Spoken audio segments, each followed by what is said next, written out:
My name's Peteris Ciemitis, or Peter Ciemitis, and I lead a double life. I'm an urban designer, town planner, but my main area, my main passion is art.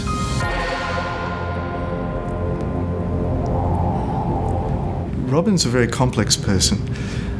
She's a musician, a singer, and also a art director, festival director, writer, very widely accomplished over a whole range of fields, and that became increasingly interesting for me to try to express in some way that complexity. The challenges were to try to make sense of a very complex character.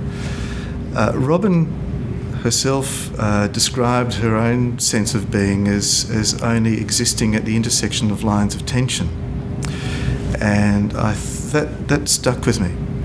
And what I tried to do in the painting was paint about lines, about flow, about facets, which happened to make up Robin.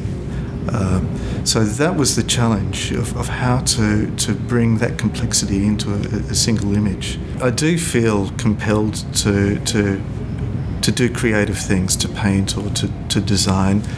I'm not one of those painters who has to paint every day, but the longer I leave it, not doing it, then there'll be this building urge to get back and either paint or draw or do something. So I can't describe it. It comes from somewhere. I think the Black Swan's important to the art world in Australia in many ways. I think the key way, though, is that it introduces a much broader audience to the arts.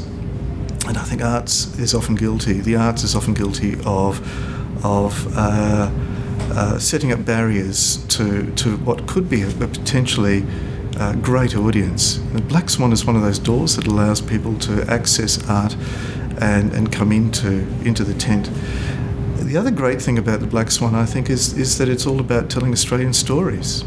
And I think one of the wonderful things is that each of the images has its own story. It's a story about how the image was made, the process, but also who the people were and what contribution did they make to individual lives or to all of our lives.